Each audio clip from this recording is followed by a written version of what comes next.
It was on September 5th, 2011, when the Winona County Sheriff's Department received a phone call from a boater who had found a baby in a canvas bag floating in the river.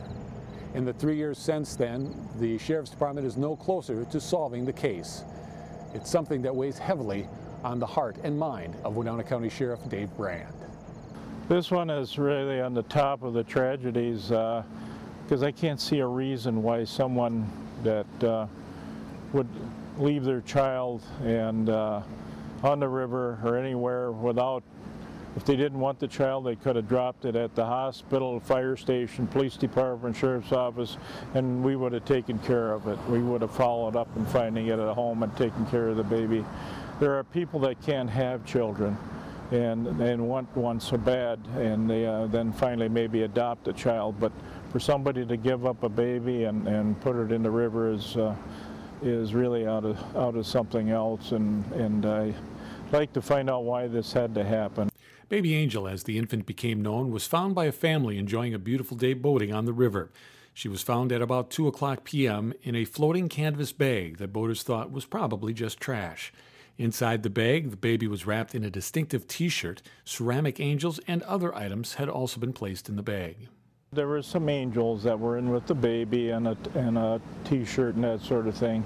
And they were figurines, and we did some follow-up on who may have figurines or where they could have came from, and we checked out all those leads as well, and we couldn't come up with anything other than where they might be from or who may have had some, but everybody that we talked to so far hasn't gave us any more leads to solve this crime. According to Brand, they have had a number of leads, but nothing has panned out. We've had many leads as far as possibilities of who could be the mother. We've taken DNA from the baby, and we've checked with many females that could be a possibility and gotten their cooperation, but we have had no match at all. People, girls from around Winona area and Rochester and even out of state, we've had follow-up done.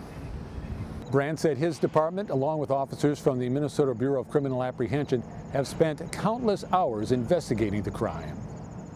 Well, there's been thousands of hours, especially when we first started. We were questioning a lot of people, boaters that were on the river that day. We had 5 investigators out working the case to find out who was on the river during the time this happened, and then we started with DNA and possibilities of who the mother or father could be. So there's been many days and hours spent on this case. Anyone who has information that may lead to the solution of this crime is encouraged to call Winona Area Crime Stoppers at 507-457-6530. You can remain anonymous and may be eligible for a reward.